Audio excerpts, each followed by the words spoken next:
Coucou. Bonjour maman. Après qu'il ait vu le film. Après qu'il ait vu le film, ça, je lui montre la vidéo.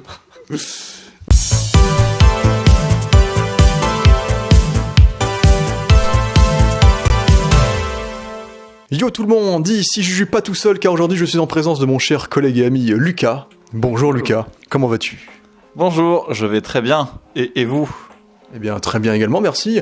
Nous venons de sortir à l'instant du film Megalopolis de Francis Ford Coppola, réalisateur, une légende de l'histoire du cinéma évidemment, car il a réalisé la trilogie du Parrain, Apocalypse Now, le fameux Bram Stoker's Dracula, et également d'autres films peut-être un poil moins connus, mais qui sont quand même souvent bien notés, comme La Conversation secrète.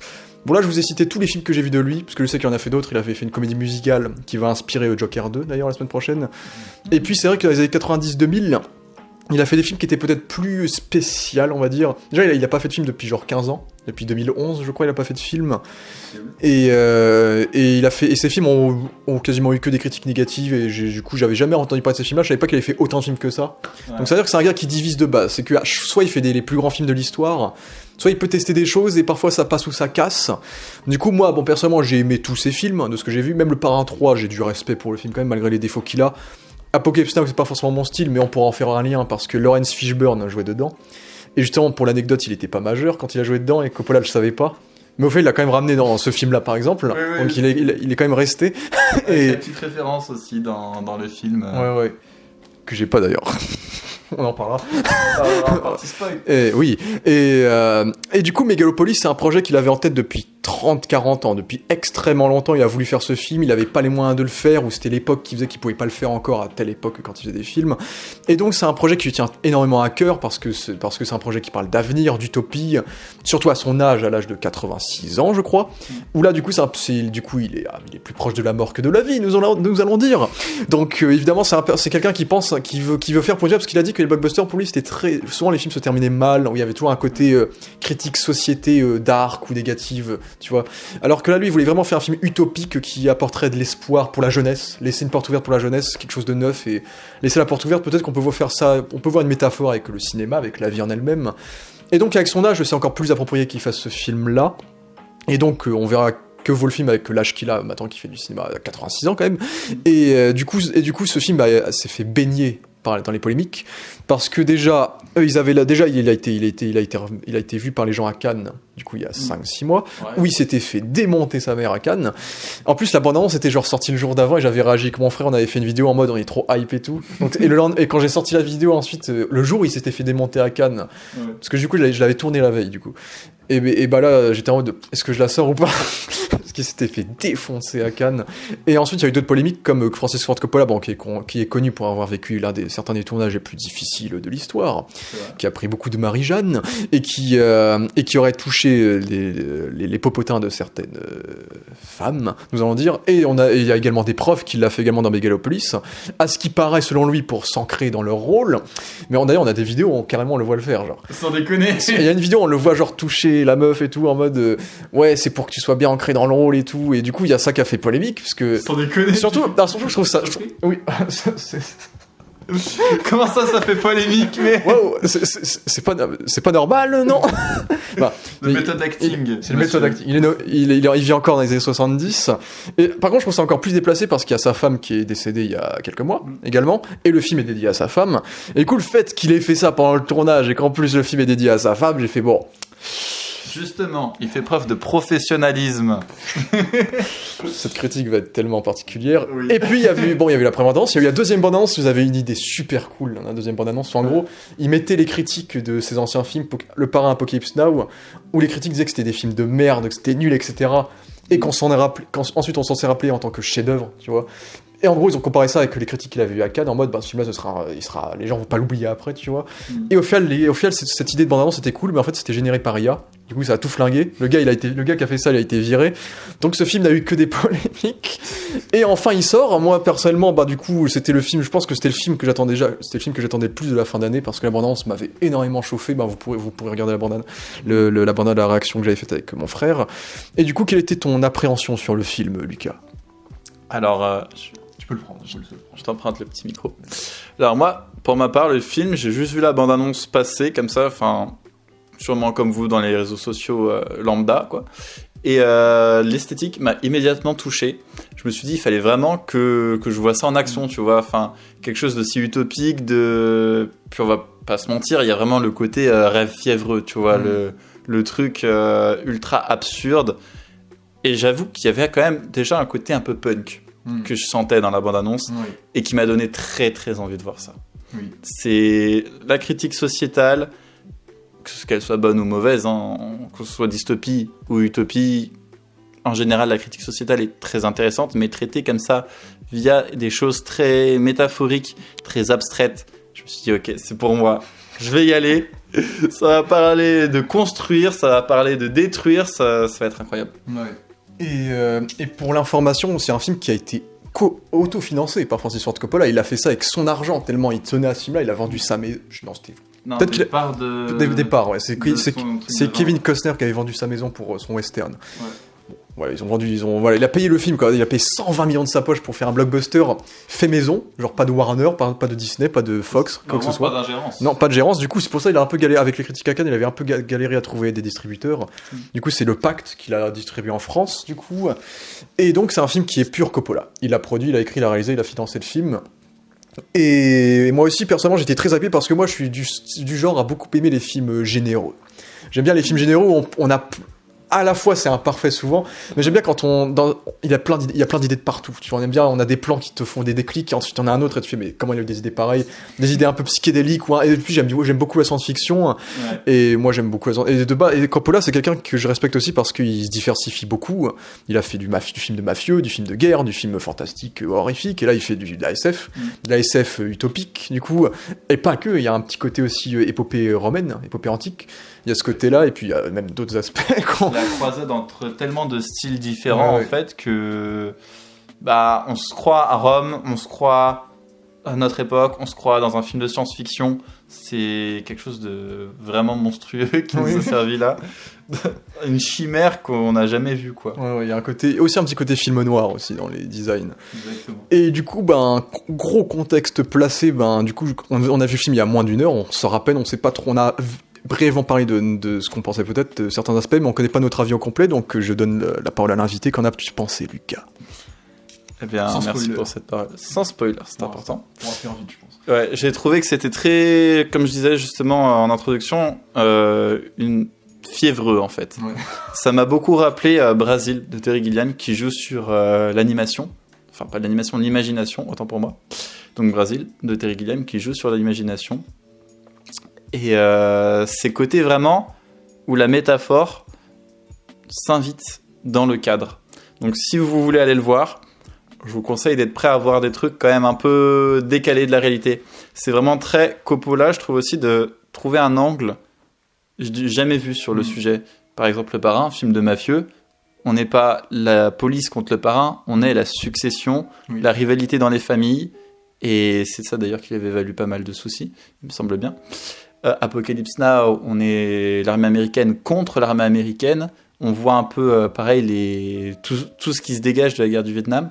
Donc vraiment, ce point de vue extrêmement particulier, je trouve qu'on le retrouve.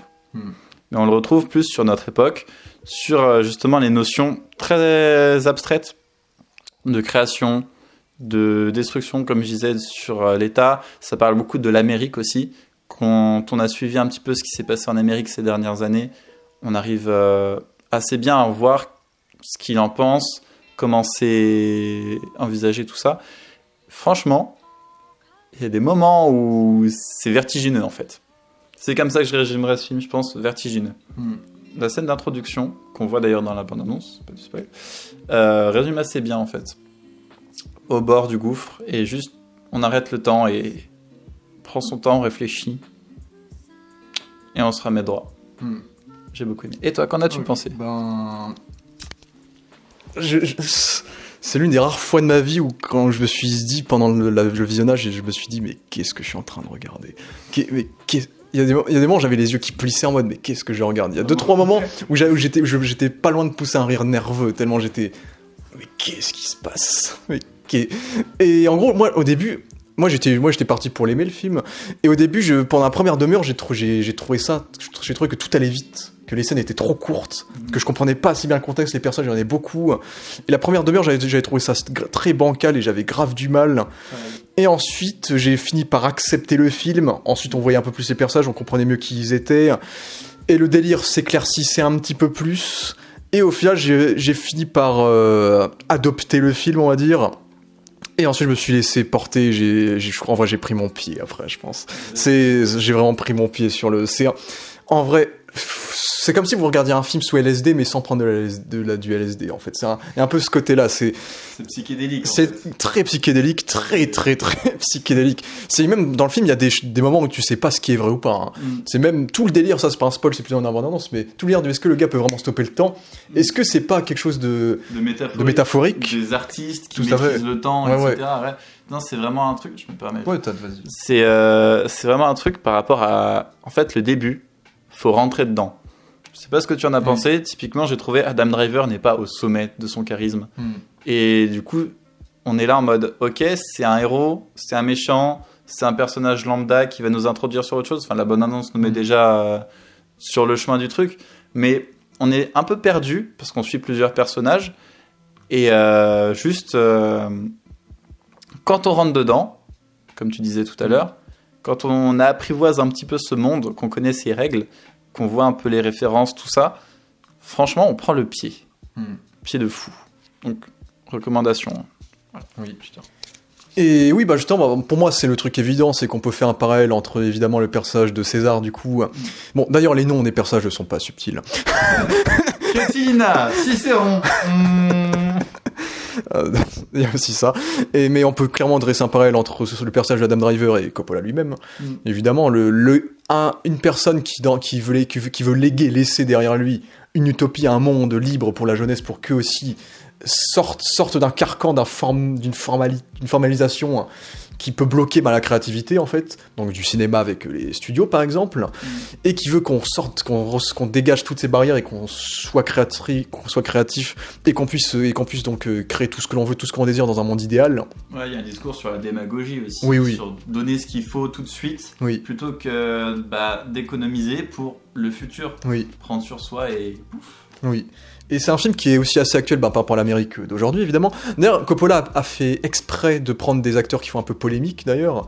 Dans ce sens, il a pris Shia LaBeouf, qui est un acteur qui est aussi connu pour avoir quelques comportements envers certaines femmes. Mais Shia LaBeouf, surtout, qui entre dans l'aspect artistique, a été plus ou moins blacklisté par Hollywood, quand il était une grande star avec Transformers, etc.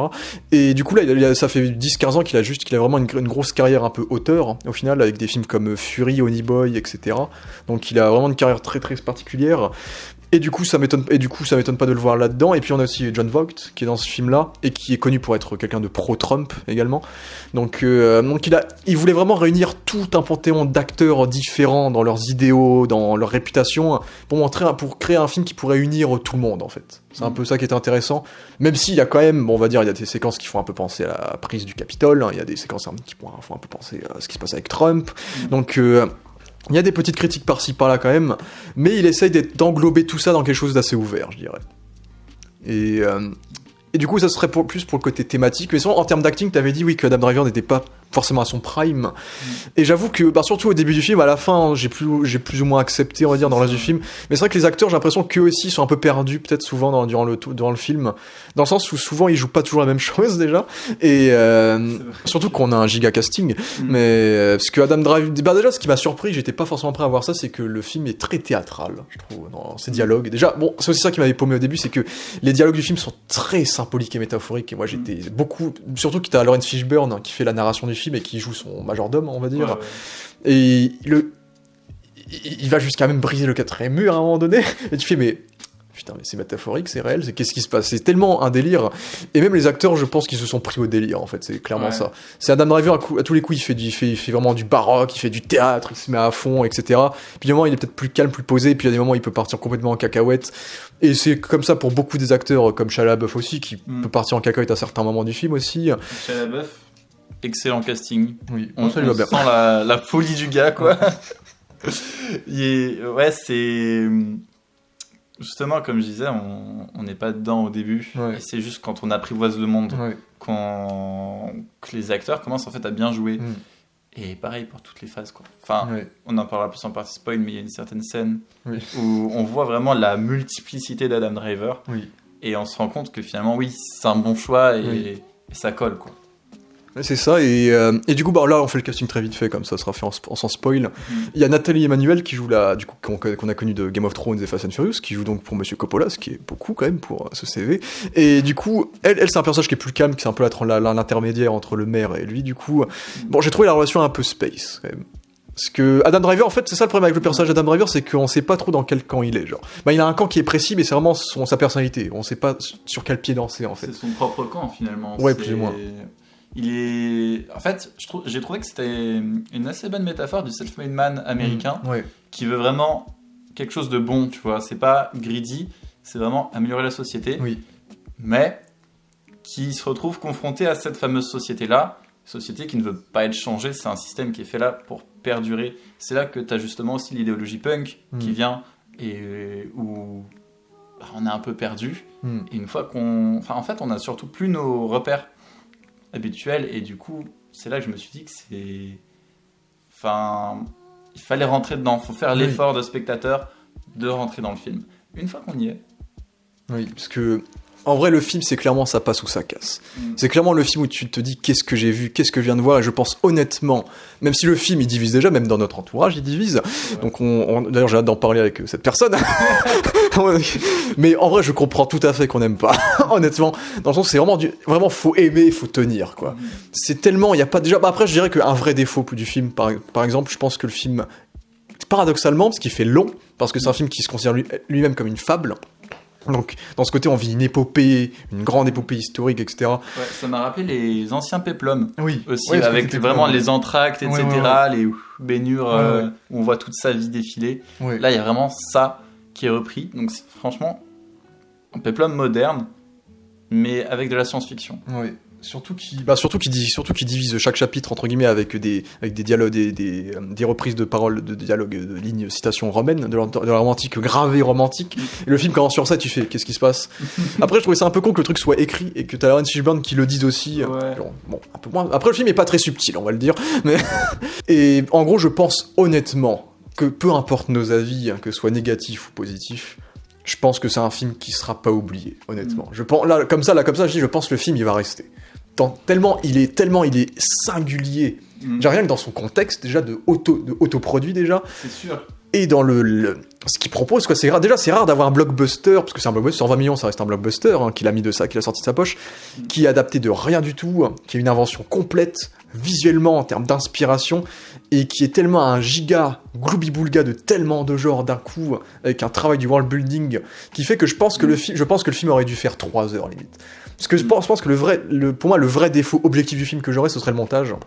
Dans le sens où il y a vous verrez, les 3 quarts des scènes font moins de 3 minutes. Genre, les 3 quarts des scènes sont super courts, et du coup, t'as l'impression que le film va vite, parce qu'il y a tellement de scènes par contre, qui sont très efficaces, qui dévoilent les informations qu'il faut pour développer l'intrigue. C'est bien réalisé, mais c'est bien fait. Montage, mais le montage est très effréné, quoi. On a eu l'impression, en fait, qu'ils leur ont dit, bon, vous nous faites 2h15.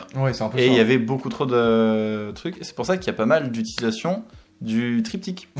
Qui revient beaucoup, et on se rend compte que c'est 3-4 scènes en une, des fois, c'est ça, et on est un peu perdu, on regarde comme ça, et c'est là qu'on peut manquer des informations.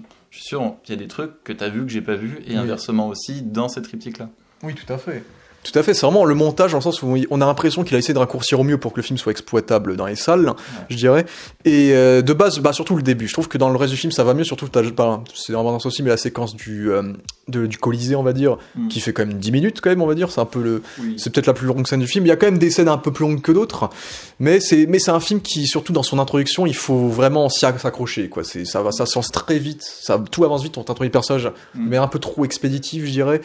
Et au bout d'un moment, on arrive à quand même retrouver un peu la ligne directrice. Mais c'est vrai qu'en termes de montage, je trouve que le film est assez faillible. C'est que tout va beaucoup trop vite. Et je pense que ça se voit. En fait, quand j'ai vu ce film, j'ai vu qu'il pouvait avoir un autre film, genre, tu vois, plus long, tu vois. Un peu comme le Director's Cut. En fait, j'ai un peu la sensation du Napoléon de Ridley Scott, un peu. En mode où le film, ça se voit qu'il y a une version de 3h30 derrière. Ça se voit qu'il a raccourci des trucs ou qu'il a peut-être skip des trucs. Et c'est vraiment la sensation que j'ai eue avec le montage, qui est pour moi le vrai défaut, en tout cas que moi je relèverais du film. Et puis, moi, ce que j'ai beaucoup aimé, moi, c'est vraiment c'est ça qui m'a fait kiffer dès l'avant, c'est vraiment le world building. Hein, c'est le gars, il a créé cette espèce cette sorte de mélange entre péplum, film noir, dans le sens où les gars, soit ils sont fringués costard cravate avec des chapeaux noirs, avec une femme fatale là-bas, des problèmes de politique, un peu comme la Grande Dépression, et des gens qui enquêtent sur d'autres vite fait. Et de l'autre, t'as le côté romantique où soit ils sont en costard cravate, soit ils mettent des toges. C'est ça. C'est cette combinaison. Ouais. Incroyable. Ça crée un nouveau style. Hein. Il y a de la haute couture, enfin, on a l'impression que le monde a sa propre haute couture, et il y a vraiment différents modèles. Il y a vraiment différents costumes. Enfin, on a l'impression qu'ils sont tous allés chacun dans des magasins, qui sont récupérés leurs trucs et qui sont revenus. C'est crédible. Et donc, même le maire, qui est plus ou moins habillé tout le temps pareil, avec son costume, sa toge, il change pas. Ça symbolise ce qu'il représente, plus ou moins. Le fait qu'il change pas vraiment d'attirail majeur. Oui, c'est un peu comme un costume officiel, quoi. Ouais. Mais en même temps, j'avais voulu dire autre chose. Ouais. Non, c'est un peu ça, comme là où Shia LaBeouf, c'est un personnage qui, entre guillemets, se travestit à un moment donné. Ouais. Et lui s'habille, lui c'est un clown un peu dans ce délire-là, c'est qu'il s'habille, c'est dans l'abondance aussi, mais il s'habille aussi en Jules César. Le gars, il se change tout le temps, c'est un personnage qui est très passe-partout, on va dire. Ouais. Et au début, je me demande vraiment qu'est-ce qu'il y a à foutre dans le film, parce que c'est juste le mec qui est là, genre. Et après, il a son importance, on va dire. Ouais. Pour ceux qui ont vu la série Viking, j'ai trouvé qu'il y avait une énergie un peu à la Floki au début, mais Floki du mal. Ouais. Par contre, du coup, on retrouve bien sûr Giancarlo Esposito, Gus Fring. Donc, et j'étais content de ne pas le voir jouer la même chose. Il joue après. Le daron de la drogue. Ouais, le daron, parce qu'il connaît. Il joue tout le temps le méchant. Oui, c'est vrai ça. C'est ça. Même Stan Edgar dans The Boys. Voilà, le Mandalorian. Voilà, mais le gars qui gère, non, justement, on le voit en mer dépassé. Enfin, je veux pas spoil, mais. Oui. C'est le rival de César, et en gros ils ont rajouté une dimension pathétique et plus sensible, on va dire, à Giancarlo, qui fait que il a une interprétation qui marche bien et qui change déjà de ses interprétations habituelles, donc j'étais content de ça. Puis il a ramené un peu de sa famille, du coup, Coppola, il a ramené Talia Shire, qui est l'actrice qui avait joué Adrienne dans Rocky, qui avait joué dans Les Parrains également, et je crois qu'elle avait pas joué non plus depuis 15 ans, et qui joue la mère de César. Et c'était cool de la revoir. Il y a aussi Jason Schwartzman qui a un petit rôle en vrai, mais il est là, c'est son cousin. Où était Nicolas Cage? Où était-il? il était pas là, voilà, je suis déçu. Et du coup il a ramené d'autres acteurs comme John Voight et Dustin Hoffman, qui est pas si présent que ça, il a un rôle moyen, on va dire. Le fixeur. C'est le fixeur, ouais. Donc en vrai c'était relativement tout pour le casting, mais comme tu as dit, comme on l'a dit, il y avait la DX Colisée, l'image, le design de l'utopie de Megalopolis qu'ils veulent concevoir, qui est un design très organique, très doré, on sent qu'il y a des battements de cœur à l'intérieur du design. Donc, c'est vivant en fait. Ouais, c'est vivant, c'est ça qui est intéressant. En fait, on dirait vraiment les designs générés par IA du futur idéal un peu. Sauf qu'enfin tu le vois au cinéma, genre. Genre c'est pas un truc qu'on fait tout souvent, parce qu'on fait tout le temps des dystopies, tu vois. Ouais, ça m'a pas mal fait penser à l'esthétique du biopunk, qui est vraiment, tu prends le cyberpunk, t'enlèves tout ce qui est machine, tu rends tout ça organique. Mais ça reste artificiel. Et je me suis dit, ok, enfin on a une œuvre majeure, on va dire, en quelque sorte. Enfin, c'est du Coppola, comme tu dis, c'est un blockbuster, mais qui peut montrer un futur où c'est pas de la machine, c'est du vivant, et qu'il faut utiliser la force du vivant pour continuer à grandir, etc. Et c'est le message qu'il y a à la fin, quoi. C'est l'espèce... Enfin, je vais pas spoiler. Non, le film est optimiste, c'est ce qu'il l'a vendu comme ça de toute façon, donc ça reste fidèle à ça, Non, mais... non, c'est bon. surtout avec l'imagerie dorée qui fait très quel côté jaunâtre, ensoleillé évidemment, donc très brillant. Modulaire, du monde, c'est ça, avec le côté adaptation, le côté un peu feuillage. Il y a une scène dans un espèce d'appartement comme ça, très nouveau doré, et ça c'est très lumineux et parfois très sombre. Toute la colorimétrie s'en trouve affectée. Je trouvais ça incroyable. Il y a un côté très osmose, je dirais, dans le design global de ce qu'il veut rendre. Là où Megalopolis, c'est un mix entre New York et Rome. Bon, ça reste New York plus ou moins quand même, mais il y a des décors qui ressortent du lot évidemment. Et mais du coup, en termes de photographie, je dirais qu'il y a toutes les couleurs Alors, tu peux avoir une séquence j'ai pas vu. Après, c'est vrai, du vert, on n'a pas tant que ça, mais on a surtout du jaune, déjà. Sinon, on est en photo. Mais la photographie, la photographie est très éclairée. Elle est très c'est désaturé. Elle est très désaturée dans le sens où quand c'est rouge, quand c'est bleu. Et ça participe beaucoup au côté LSD, un peu pour ressortir dans certaines séquences, donc qu'on évoquera. Mais donc oui, la photo, pour le coup, pallie complètement à cet aspect-là, surtout la réalisation. Pour la réalisation, là, il y aurait tellement de trucs à dire. Il a lâché plein d'idées. Bah, déjà, je trouve que le film a un côté très cinéma des années 20-30, tu vois. Déjà, dans le côté déjà, on a une relation homme-femme, entre guillemets, qui fait très film noir, un peu dans ce côté l'homme intelligent, qui par son intelligence va convaincre une femme qui va changer de camp. Il y a peut-être un côté un peu macho, quoi, mais je trouve qu'il y avait ce côté ancien cinéma, surtout avec les lignes de dialogue qui font très théâtraux, une ligne théâtrale, et le fait que les backgrounds font souvent, on a un côté presque matte painting dans les backgrounds, que soit pour certains ça veut dire les effets spéciaux sont moches, soit pour d'autres, je trouve il y avait ce côté, tu vois, t'as des plans où on dirait des studios de cinéma, genre un peu dans les backgrounds. Je trouve que si en termes d'effets spéciaux du budget, je trouve ça plutôt bien en général. Je trouve qu'il y a des séquences qui rendent pas forcément très très beaux, peut-être genre des séquences un peu de vision, on va dire. Mais j'ai vraiment l'impression que c'est fait exprès, genre, pour pallier à au côté imaginaire, en fait. Ouais, c'est-à-dire c'est pas un gros spoil, mais il y a une séquence où t'as le personnage féminin qui visite entre guillemets les débuts de Megalopolis, et c'est censé être une séquence d'illusion / rêve. Ouais. Et en vrai, la séquence était pas super belle visuellement, mais j'ai l'impression que c'était intentionnel, en fait. Oui, comme... En fait, c'est un genre de vision, et du coup, forcément, c'est ultra blurry, ultra... Oui. Rien n'est vraiment réel dans son truc, et donc, en vrai, j'ai trouvé ça justifié, parce que elle ferme les yeux. Enfin, non, mais ça spoil de fou, mais au pire, on colle au montage. Ouais. Elle ferme les yeux, et elle se fait l'image mentale de Megalopolis. Et c'est ce qu'elle voit, mais c'est pas précis. Quand on imagine quelque chose, c'est jamais précis. On n'a jamais la précision qu'il faut, tu vois. Tout à fait. Et puis en termes d'idées, il en a fait plein. Je vous dis, on va oublier tellement d'éléments de ce film. Il se passe tellement de choses. Comme l'a dit, les scènes sont courtes. Et du coup, il y a plein d'idées. Comme déjà, il aime bien te faire. Il y a une scène où j'avais bien trouvé ça cohérent, justement. Il adore faire la fin, la James Bond un peu. En gros, tu vois, quand il referme tout l'écran jusqu'à un petit rond. Ouais. Ce qui est focus sur un visage, il aime bien faire ça. Ce qu'il a également fait très cinéma d'époque. Il aime bien jouer avec la dimension du temps. Il y a les scènes d'intro qui, ça, tout le monde avait dit, ça faisait très Men in Black 3 Matrix dans les visuels. J'avoue qu'il y a un côté, ouais. Et puis il joue beaucoup avec la multiplication aussi. Il a des effets comme ça où il peut faire apparaître un acteur 2 fois dans un seul plan, par exemple. Et encore une fois, tu te demandes si c'est vrai ou pas. Il te fait des transitions très spéciales. Et bien sûr, les idées des triptyques. Il fait pas que des triptyques. S'il y a des triptyques qui sont très triptyques, genre c'est vraiment 3 rectangles, tu vois, littéralement. Où là, justement, il fait des split screen. C'est un triple split screen, en fait. Ouais. Et parfois, ratios variés. Variés. Et parfois, il te fait des triptyques, mais avec des fondus. Genre. Donc, tous les éléments qu'il met en triptyque, c'est des fondus. Donc, il y a un côté presque expressionniste, en fait, où on aimait bien faire ça aussi. Et il y a plein de plans du film qui font très tableau.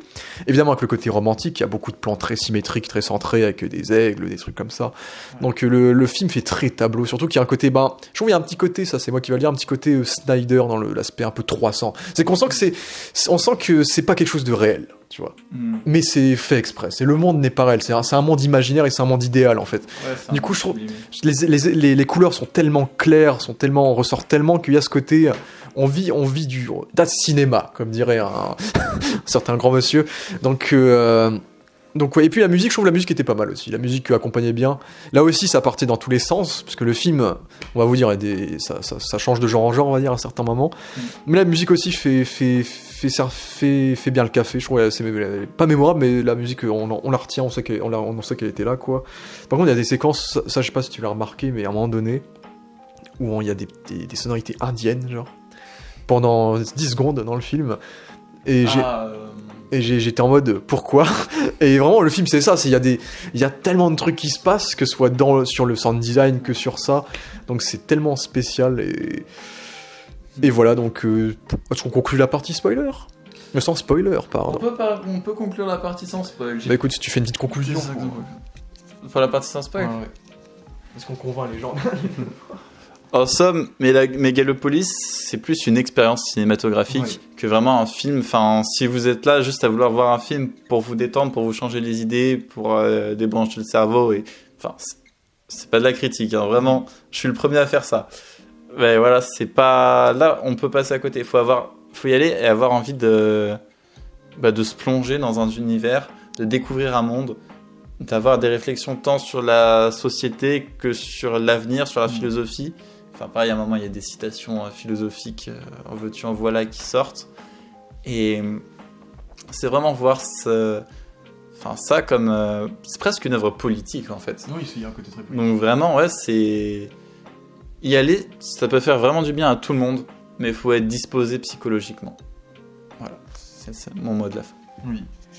Je dirais que soyez avisés de regarder un film qui va vous faire réfléchir. En tout cas, après, en vrai, dans les thématiques, le film est simple. En vrai.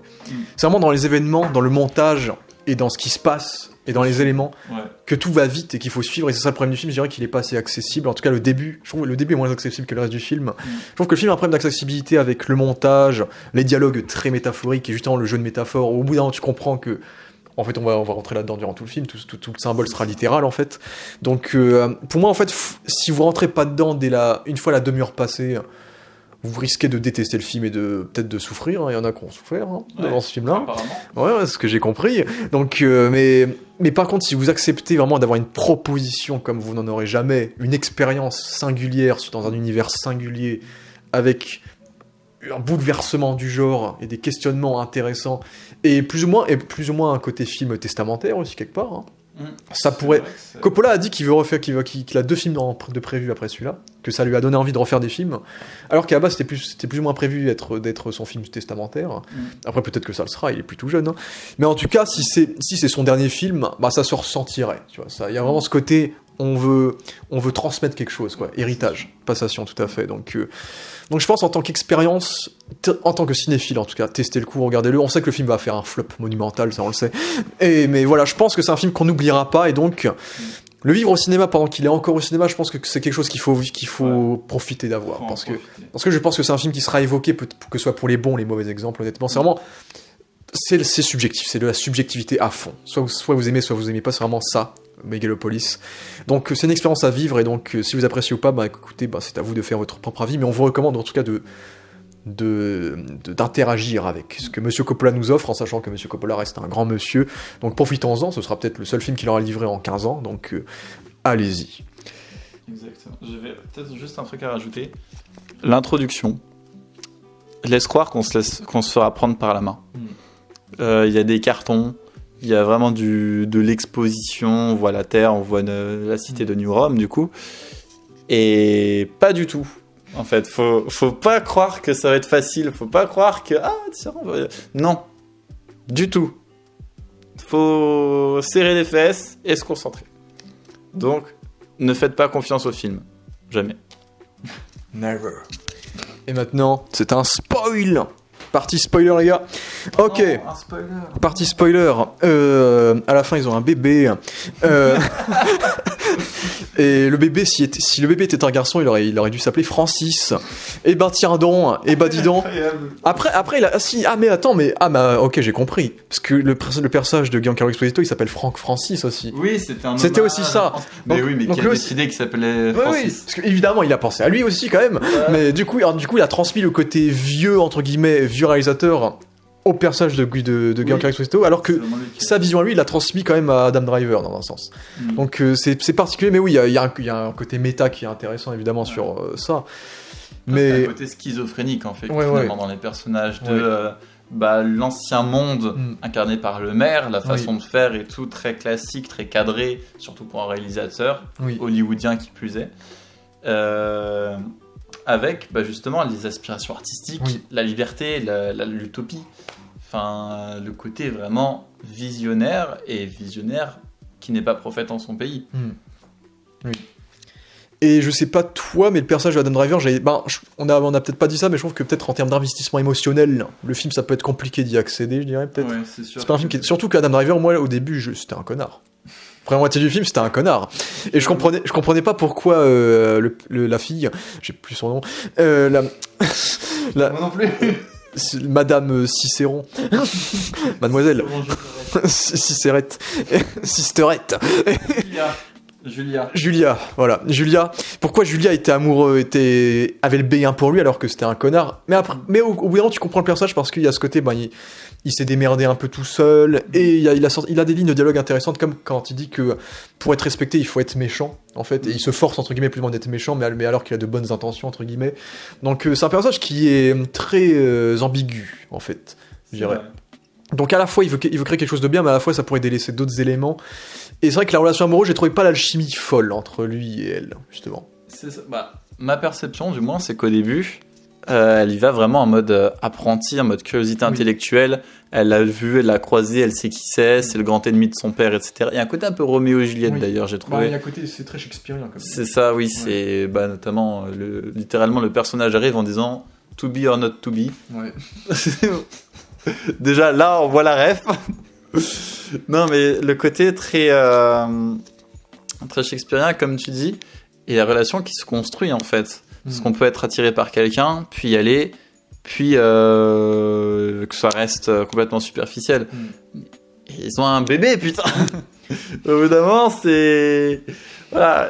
Et ce qui vraiment... Francis. Non, mais termine. D'accord. Ce qui vraiment, pour moi, marque cette relation-là, c'est que c'est vraiment une relation superficielle, plus ou moins jusqu'à ce que la mère intervienne et dise « Mon fils, si tu perds l'amour de cette femme, tu perdras tout. Ta créativité, ton envie de vivre, ton argent, tout ça, c'est finito. » Et on voit qu'il le sait, et on voit que, en un sens, il s'en fout parce qu'il veut pas les perdre. Enfin, il veut pas la perdre, elle, et du coup, enfin... Bref. Je vous laisse. ASMR. Mais oui, mais c'est vrai qu'il y a des choses. Alors, comme je dis, en fait, la séquence où j'avais entendu des sonorités indiennes, c'était après, d'ailleurs, séquence où nous deux, on n'était pas prêts quand il s'est fait tirer dessus. Oui. Moi, j'aimais bien l'idée du personnage qui, lui, respecte les enfants parce que pour lui, c'est l'avenir. Donc ça, c'était intéressant. Et puis, twist, tu vois. Et l'enfant qui tue l'avenir, parce que César est la représentation de l'avenir, finalement.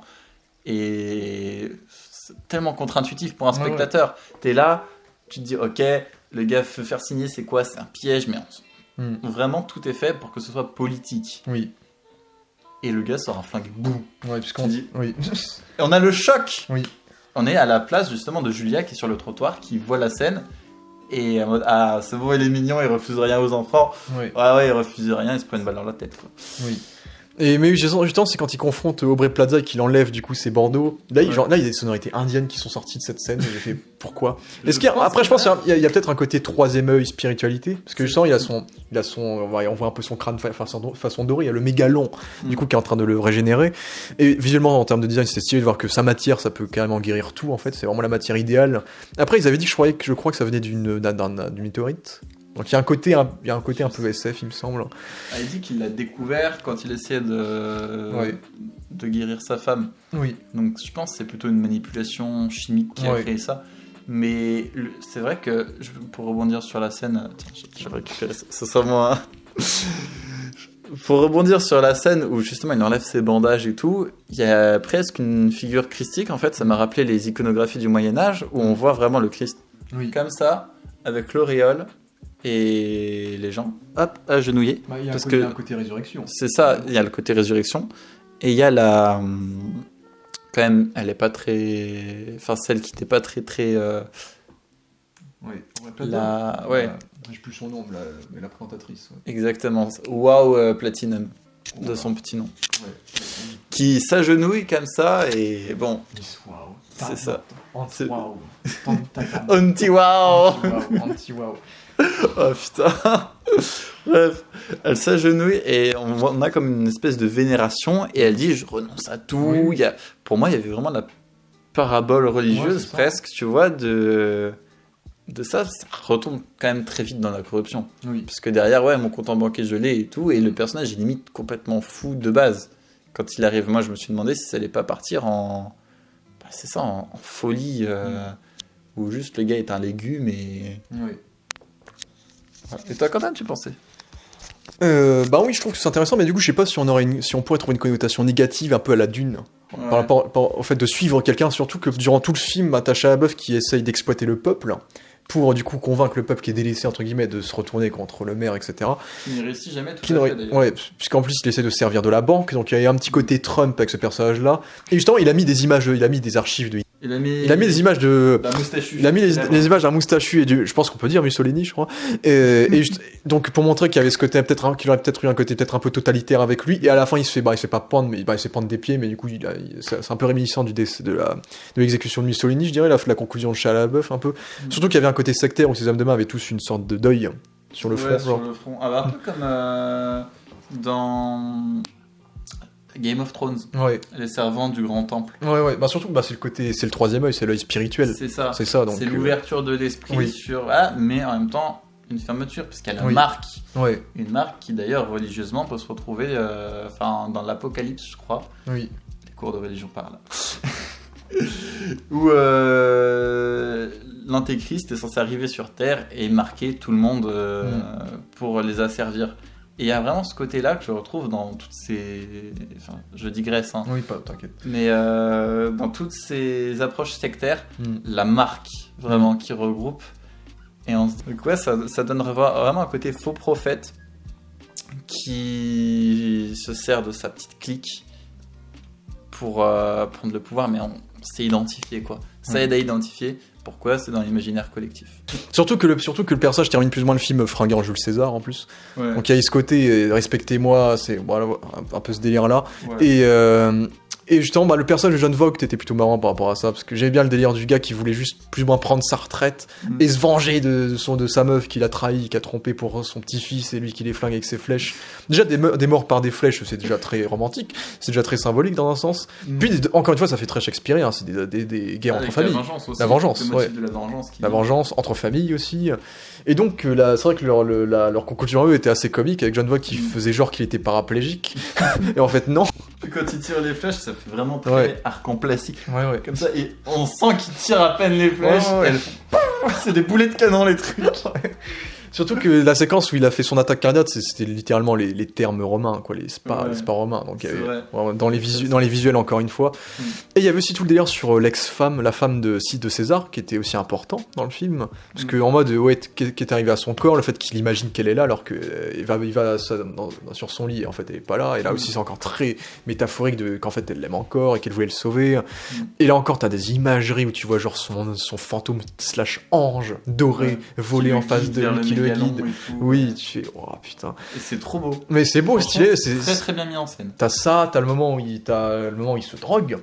Et quand il se drogue, il a ses bras qui se multiplient comme c'est la déesse indienne. C'est dans l'hindouisme en général, il y en a plusieurs qui ont des bras multiples, mais Justement, il te met un peu l'insigne de l'hypnose derrière en rouge et blanc. Et c'est vrai qu'on peut faire un parallèle super intéressant avec... Ah putain, je vais me faire défoncer si je me trompe sur le nom. T'inquiète, on n'aura pas trop de vue. Avec la déesse Krishna, je crois, qui est la déesse de la danse, mais du coup de la création et de la destruction. Oui. Elle crée. C'est un thème qui est très évoqué dans le film. Oui. Voilà, et du coup, pour l'architecte, qui a au début détruit, il fait péter les immeubles sur lesquels il va construire Mégalopolis, et à la fin, créer les immeubles de Mégalopolis. C'est hyper pertinent de le montrer, et surtout dans un moment de drogue. La drogue a toujours au cinéma a été utilisée pour montrer des choses, des personnages très éthériques, et pour montrer un peu leur vraie nature, je trouve. Donc je trouve cette utilisation très bien faite, très pertinente, contrairement à certaines autres œuvres qu'on ne citera pas. Surtout qu'Adam Driver était à fond dans cette scène. Et ça me fait presque penser qu'il y a un côté un peu opportuniste, vu que ce qui donne le pouvoir à Adam Driver, c'est le satellite de l'URSS qui atterrit du coup à la Nouvelle-Rome, et qui du coup fait que du coup il y a tout un territoire qui est libre pour créer Mégalopolis en fait. D'ailleurs la scène visuellement j'ai adoré le côté ombre chinoise. En mode on va retranscrire ça visuellement comme des tableaux, en mode on va faire des grosses ombres chinoises des gens qui sont en train de paniquer dans la ville. Et ça j'ai fait putain, ça j'ai jamais vu. Si beau. J'ai jamais vu ça au cinéma, tu vois. Et même il te fait une ombre chinoise de l'humanité qui évolue pour expliquer l'évolution de l'homme et tout.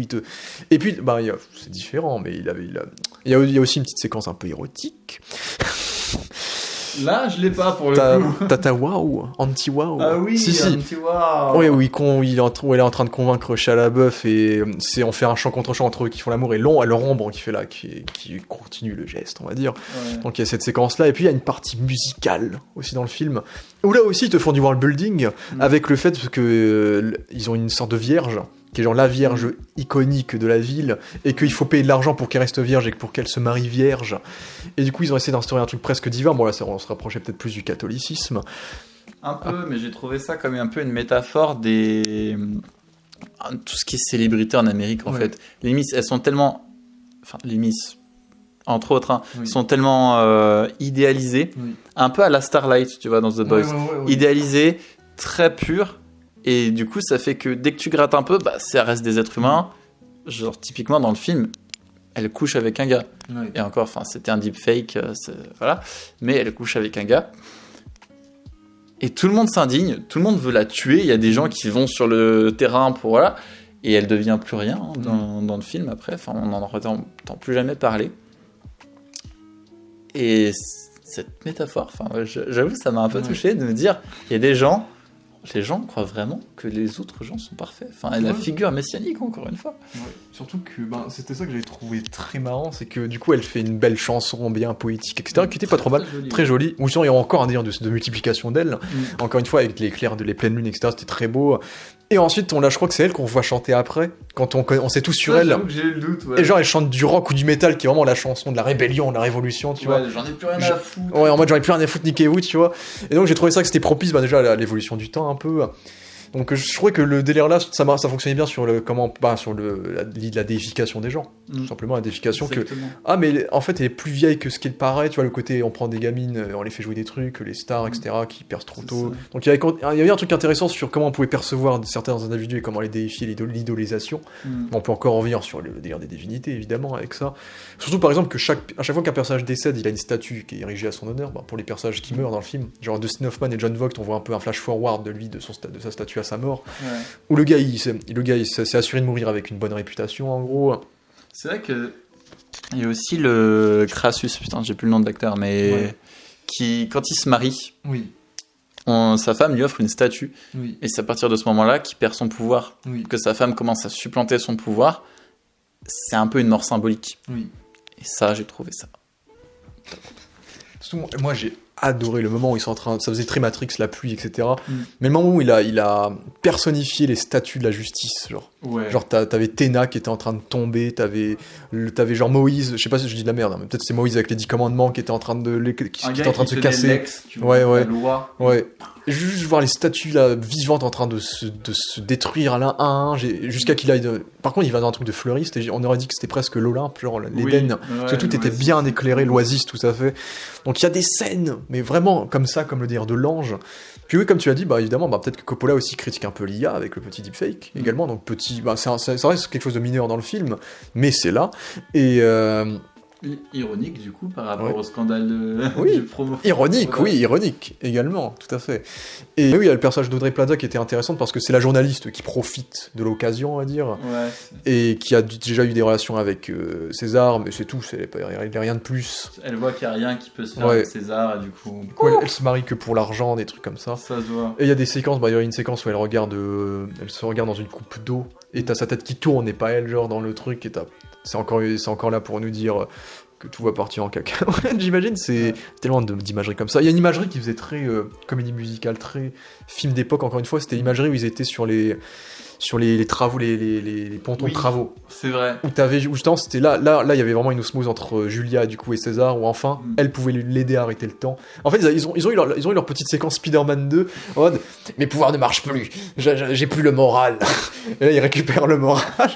Non, j'ai pas vu ça comme ça. Un petit peu. Moi. J'ai vu que j'ai plus vu du coup Julia comme un catalyseur. J'ai l'impression que César s'est rendu compte qu'il a perdu totalement toute son énergie. En mode son mana, si on est dans de la science-fiction. Du coup, non, de la fantasy, mais t'as compris. Et c'est vraiment sa garde à vue qui l'a mis dans cet état-là. Il a perdu le feu sacré, littéralement. Et Julia arrive et lui donne cette nouvelle motivation, lui rend son pouvoir, littéralement son pouvoir d'artiste, en lui donnant de l'inspiration.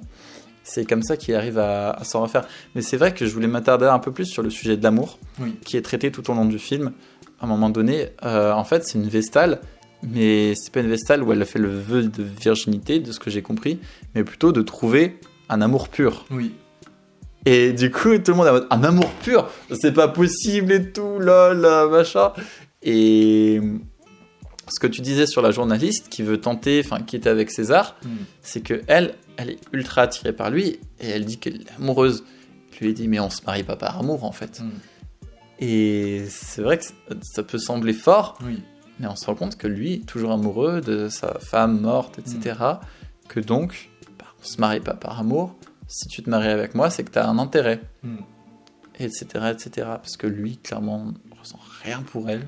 C'est vraiment... Je me suis demandé comment ils s'étaient mis ensemble, d'ailleurs, à la base. Mais bon, chacun ses erreurs. Je sais pas, toi, t'as pensé quoi de l'approche de l'amour ? C'est vrai qu'avec elle, on est sur un personnage qui est vraiment servi comme une sorte d'outil et qui ensuite à son tour va se servir des autres comme outil pour prendre le pouvoir, entre guillemets. Avec le bruit des ciseaux aussi, qui est très chose. Ouais, surtout qu'il y a la séquence où, encore une fois, il y a des termes romains, où t'as elle en premier plan qui est en train de vendre le fait que lui, il va se faire renverser, en fait. Et ils aiment bien, faire le ciseau et jouer avec ses doigts, avec ses signes de doigts, donc pour montrer en tout cas sa montée en puissance. Mais sur le côté amour, oui, comme je t'ai dit, qu'il y avait un côté très film d'époque, dans le sens où on voit que César a eu plusieurs relations, et que c'est vraiment un personnage qui attire par son intelligence et le côté un peu bad guy de... Ouais, il y a le mot womanizer. Womanizer, ouais, il y a ce côté-là, ouais. Voilà, et... Surtout dans le style film noir, chapeau, cravate, etc. Donc, justement, pour le personnage, c'est ça qui le définit bien aussi, c'est c'est Giancarlo Esposito, je crois, qui l'appelle womanizer. Sa fille qui dit ne l'appelle pas ça, c'est pas ce qu'il est. Et donc c'est vrai qu'il y a ce cliché de personnage, on serait tenté de penser que c'est ça, mais c'est après justement quand il change, c'est pas le personnage womanizer cliché, c'est vraiment toute une déclinaison de palette, et ça j'ai trouvé ça fou. Et il y a un truc qu'il fallait que j'évoque, parce que nous on l'a pas eu au cinéma, mais il y a une séquence où Adam Driver est interviewé par quelqu'un, et à Cannes, et je crois dans certains cinémas, en gros t'avais littéralement un vrai gars dans la salle de cinéma qui est venu pour l'interviewer. C'est pour ça que l'écran s'était rabaissé, pour qu'Adam Driver soit au niveau du gars qui aurait été à la salle de cinéma. Et à la base, il aurait dû avoir un vrai gars qui aurait posé des questions. J'imagine que Comédia, ils ont dit non, mettez les sous-titres et mettez la voix, parce qu'on on va pas ramener un vigile faire le truc. Oui, alors, qu'est-ce que vous en dites ? Mais c'est vrai que cette idée-là, en vrai, ça sert à rien. mais c'est un film Coppola qui essaye de détester l'immersion, en fait. Donc ça fait c'est nos cours, ça. Et du coup, c'est ça, il fallait évoquer, parce que nous, on l'a pas eu, mais c'est vrai que c'est aussi une approche qui est très particulière, qui est partie pour moi. Pour moi, c'est pas incohérent avec le délire global du film, qui va tellement loin dans ce qu'il traite. Mais voilà, il y avait cette séquence-là où il est interviewé, et qui était intéressante, et qui est aussi la cassure du film. C'est le moment où Adam Driver prend le pouvoir, parce qu'il y a eu l'accident juste avant, plus ou moins, et qui va pouvoir fonder son utopie. Et j'ai bien aimé le fait qu'on soit pas parti sur quelque chose de fondamentalement shakespearien avec le maire, en fait. Qu'on soit pas parti dans une guerre où à la fin le maire il meurt, et voilà. Déjà, j'ai bien aimé qu'on en fasse un personnage pathétique, je pense qu'il y a aussi quelque chose qui fait très romanesque et mythologique. Non, et donc c'était marrant de voir Exposito donc jouer ce type de rôle-là, un rôle pathétique dès le début. Dès le début, il est pas respecté. Vrai, on est loin de Gus. Ouais, on est loin de Gus, tu vois. Il arrive, le mec est gérant de fast-food et tout le monde. Le charisme. Là, c'est vraiment le charisme, la dignité, mais tout le monde lui chie dessus. Le nombre de fois où il arrive et il est hué par la totalité des figurants. Tu dis ok, d'accord. Et c'est vrai qu'il y a eu un petit contre-emploi de ce côté-là, parce que je sais pas toi, moi j'ai fait latin au collège. J'ai fait latin au collège. Et je sais pas si tu as vu le discours de Cicéron contre Catilina. Ça remonte. En gros, Catilina essaie de prendre le pouvoir, de renverser, voilà, et il prône l'état totalitaire. Il veut mettre fin à la République et partir vers quelque chose comme par exemple l'Empire, mais ça... Et c'est dans longtemps, hein. Pas avant 20 ans, au moins. Bref. Et Cicéron fait un discours, et t'as ce tableau très célèbre où t'as Catilina tout seul sur les bancs, tous les sénateurs qui sont retranchés, et Cicéron qui est là et qui lui assène les coups devant le public. Et je trouvais que là, c'était un renversement des rôles. Cicéron, donc le maire, tout seul, tout le monde le regarde, et Catilina qui mène la danse. Et qui n'est pas totalitaire du tout. Le totalitaire, ce serait limite Cicéron qui veut au début brider les idées. Donc c'est vrai qu'il Il y a peut-être un monde où Coppola a mal lu le texte et il a changé les noms, tu sais. Ah bah, c'est vrai que sur les noms... J'ai l'impression qu'il a quand même fait un petit peu au pif pour certains trucs, où il doit avoir un symbole, mais peut-être un peu trop enfoui, peut-être. Mais Exposito, c'était intéressant, parce que même t'as des imageries quand il est sur son bureau, et son bureau est rempli de sable, pour montrer que le gars, il tient plus rien à voir. C'est mouvant, d'ailleurs, on voit bouger derrière, et il s'enfonce. Ouais, il s'enfonce, donc il y a plein d'imageries comme ça, et j'ai bien aimé le fait que du coup, sur la fin, bah déjà, visuellement, on fait exprès de le rendre plus faillible, pour montrer déjà qu'il y a une ellipse, en lui donnant une canne, pour l'affaiblir davantage et pour diminuer davantage son aura, du coup. Même la scène finale où il a du mal à faire 3 pas. Ouais. 3 pas pour revoir sa femme, et on a l'impression qu'il est désespéré, le gars. Il fait viens et tout, et non, toi rejoins-moi, rejoins le futur, parce que c'est sur le tapis roulant un peu en fait que ça. Et c'est vraiment, il a de la peine à le faire, et c'est vrai, comme tu dis, c'est symbolique, ça représente tout son personnage le long du film. Oui, et ça symbolise aussi son début d'humanité. C'est vraiment là qu'on le développe vraiment, tu vois. La séquence où il supplie César, où il lui dit ouais, tu fais ça et en échange, tu t'éloignes de ma fille. Et la séquence du train où il parle à sa fille, il essaie d'être honnête avec elle. Donc c'est un personnage qui sur la fin, au début, c'est un peu il est pathétisé tout au long du film. Et ensuite, on essaie vraiment de l'humaniser pour qu'on justifie déjà son retournement de veste entre guillemets, littéralement, et pour qu'il rejoigne un peu du coup cette utopie à la fin et qu'il l'accepte. Avec du coup ce plan final où l'appareil il a complètement cassé, le sol disparaît, et du coup on voit tous les personnages debout au-dessus de la caméra, donc le pied sur la caméra, et que le bébé, j'ai trouvé ça marrant qu'ils avaient foutu un tapis pour le bébé. Mais surtout le tapis qui apparaît. Ouais, j'ai cru qu'ils avaient fait un truc à la Aladdin, tellement le tapis, j'étais... le tapis j'ai cru qu'il allait faire ça. Donc oui, sur son personnage là, ça marchait très bien, et ça m'a fait du bien de le voir jouer quelque chose qui changeait un petit peu, du coup. Genre un truc à la Ben-Hur, mais j'aimais bien la séquence du Colisée où vraiment il te montrait des courses à cheval, les chariots, les charrettes. Il y avait vraiment un voyage à travers tous les Colisées. Oui, tu mettais tous les jours. Toutes les époques. Ouais. Il y avait du cirque. À la fin ça partait sur du cirque, quoi. Il y avait du catch, donc plus actuel. T'avais plein de trucs. T'avais un truc à la Squid Game où ils fonçaient sur des murs. Ouais, c'est ça. Et ça finit sur la chanson, du coup.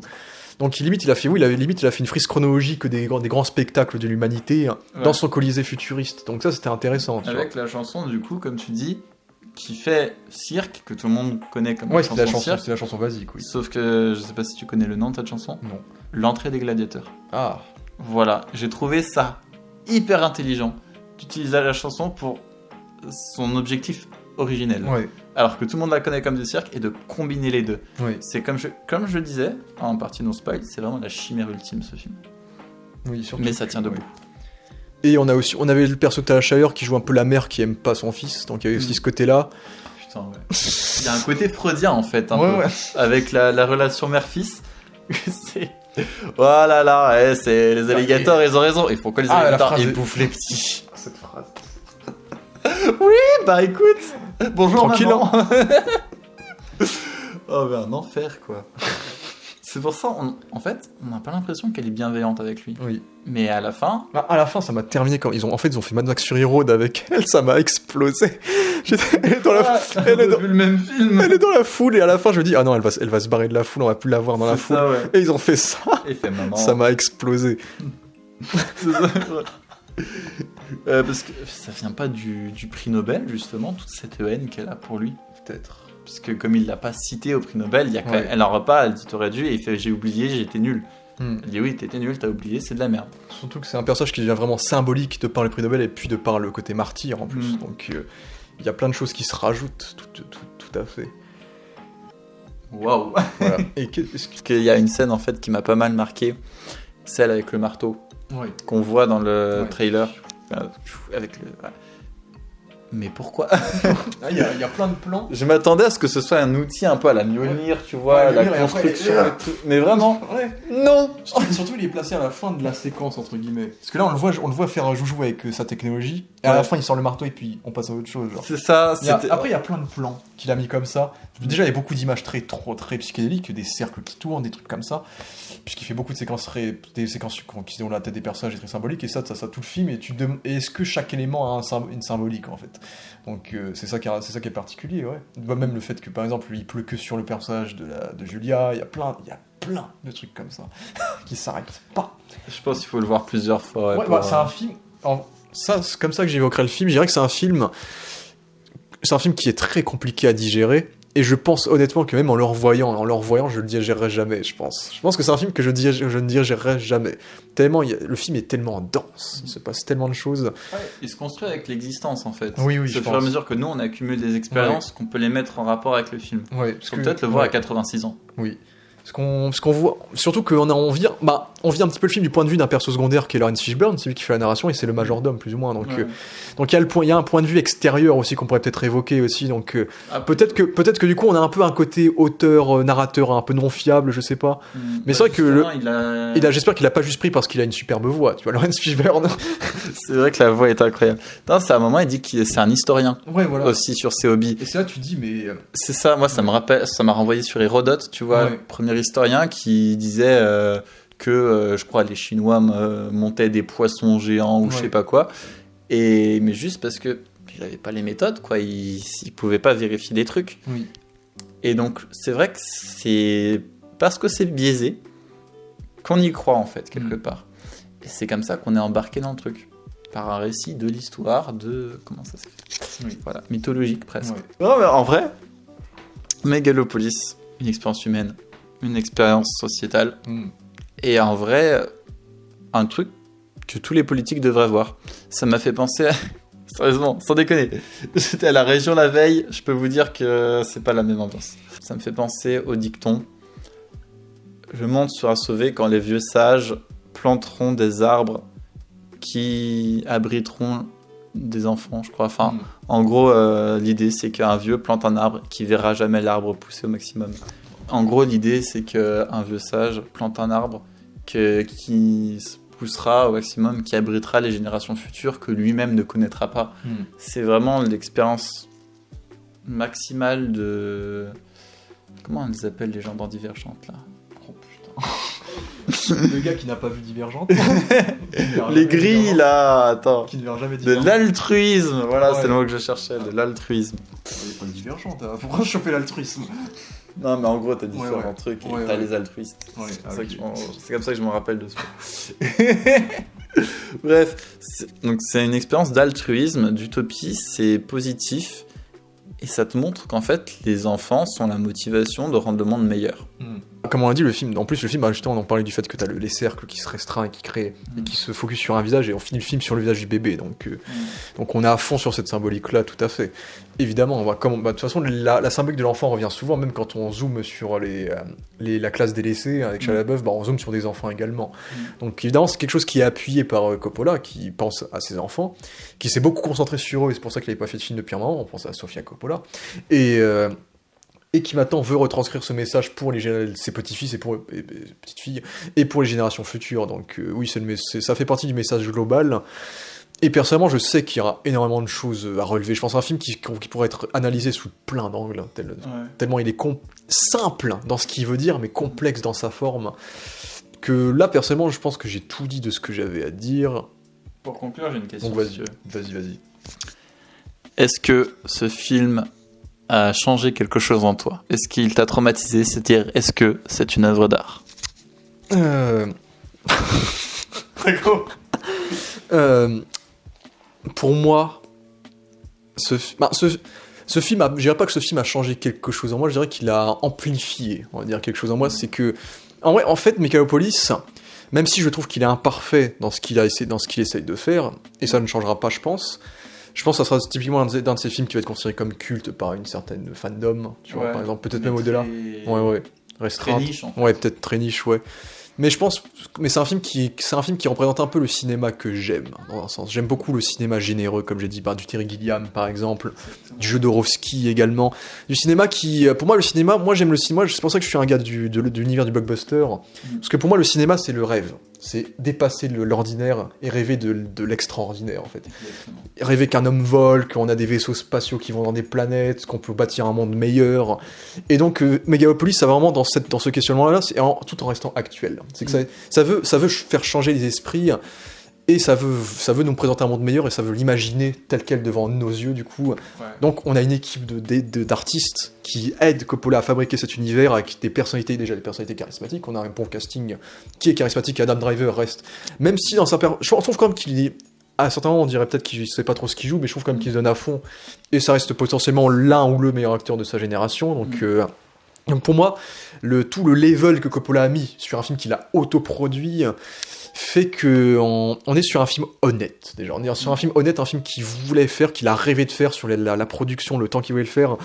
Et donc, il y a un côté sincère qui fait que c'est de l'art. C'est de l'art qui a vraiment été fait. C'est pas une commande, en fait.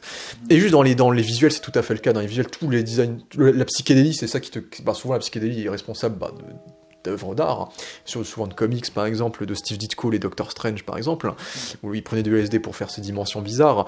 Mais tu vois, c'est tout ça, c'est de l'imagination, c'est du rêve, et on dirait que le film raconte un univers qui existe, qui est installé, qui a un background, qui a une forme, tout en étant rêvé en même temps, en fait.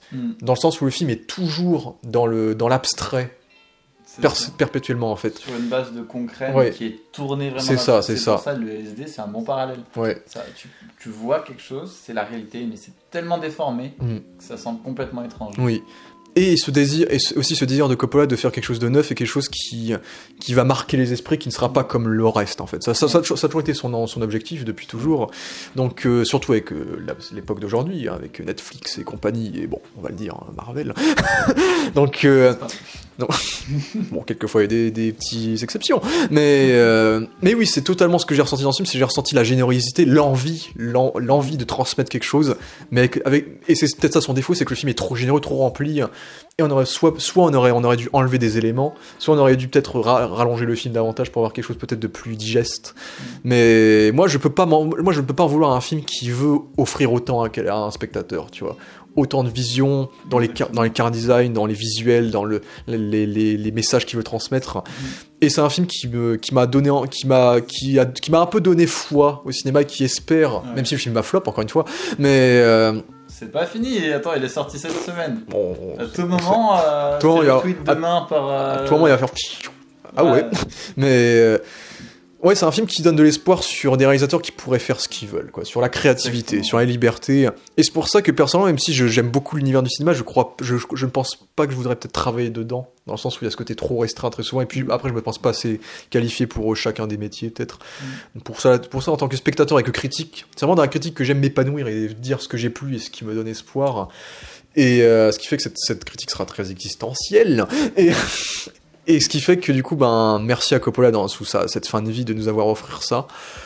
En dehors on va dire l'artiste, on va peut-être pas parler de l'homme quand même, parce que après, je sais pas toi, mais moi j'arrive plus ou moins à séparer l'homme de l'artiste, honnêtement. Donc à son âge, sauf que ça reste, même si je qualifierais pas le film de chef-d'œuvre, j'irais pas jusque là, dans le sens où il y a des défauts qu'on a évoqués. Je dirais que pour moi, je vais dire que c'est un bon film. Je peux pas dire que c'est un très bon film. Je dirais que c'est un bon film, peut-être. Parce que c'est une entité qui est tellement singulière qu'on sent qu'il y a des défauts, en vrai. C'est un bon film à vieillir en fût. Ouais, à vieillir en fût. Tu vois, c'est peut-être un film du futur. Ouais. Peut-être un film du futur. C'est... Donc, c'est pour ça. Avengers 12 000. Ouais, parce que c'est pour ça, pendant la première demi-heure du film, je me demandais si c'était le meilleur film que je voyais de ma vie ou le pire film que je voyais de ma vie. Tu vois, c'est un peu ce sentiment-là. Après, au bout d'un moment, j'ai adopté ma position, mais comme j'ai dit, ça passe ou ça casse pour ce film-là, et personnellement, ça m'a quand même. L'humanité qu'il y a dans ces failles, on va dire, m'a inspiré, m'a pris, quoi. Donc, et m'a touché, on va dire. Donc, c'est comme ça, en tout cas, que je conclurai cette critique. Et du coup, est-ce que ça a changé quelque chose en toi, Lucas ? J'ai eu une grosse érection. Ça a beaucoup changé. Non, je rigole.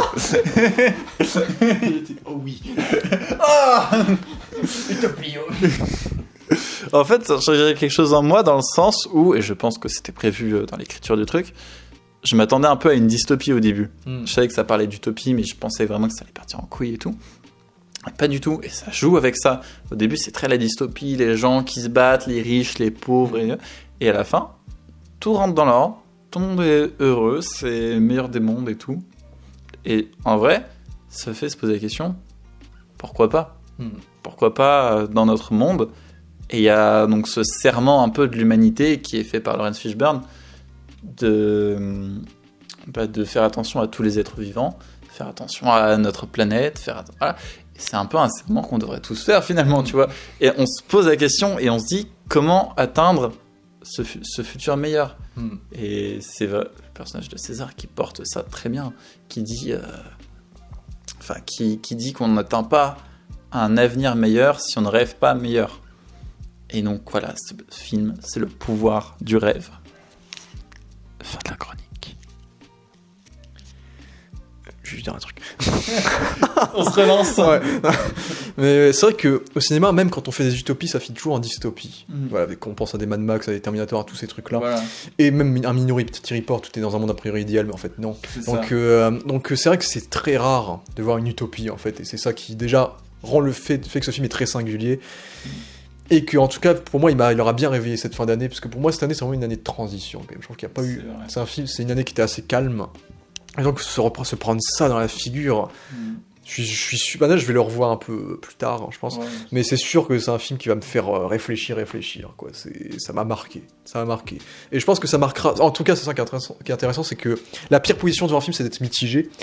Et là, c'est sûr que c'est un film qui laissera pas indifférent. Et ça, c'est le truc à relever. C'est un film qui laissera pas indifférent. Ce sera pas oublié. Non, et ce sera pas oublié, je pense. Ça restera dans la coin de la tête de tous les spectateurs. Donc, je vais pas dire que Babylone, chef-d'œuvre incroyable, dans le sens où là, c'est vraiment autre chose. C'est sa propre entité. J'ai rarement vécu une chose pareille au cinéma. Et donc, je pense que c'est sur ces mots-là qu'on va conclure. C'est croyez en vos rêves.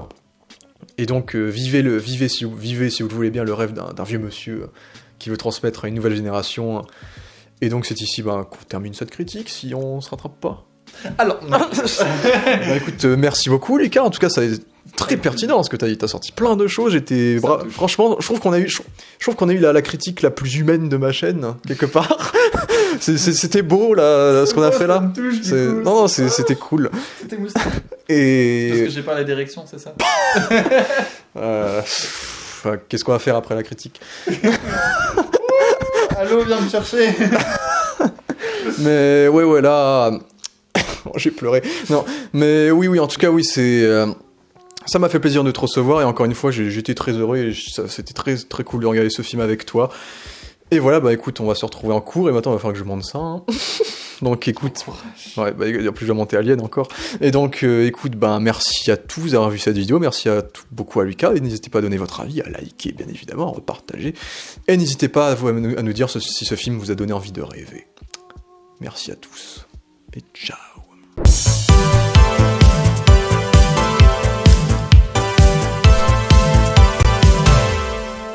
C'est vrai qu'il y a une putain de robe en fond vert aussi. Ouais. La robe transparente, c'était incroyable. Surtout qu'ils le vendent vraiment. C'est le matériau du futur, c'est le mégalon. Regardez, il le révèle la robe. En fait, je suis invisible. On peut voir. Vous êtes témoin, il se décept devant moi. Ouais. Je suis pas consentant. La robe invisible. Le futur, mesdames et messieurs. Voilà. Le futur, le fond vert. C'est incroyable. Voilà, c'est la fin, j'espère, pour de vrai.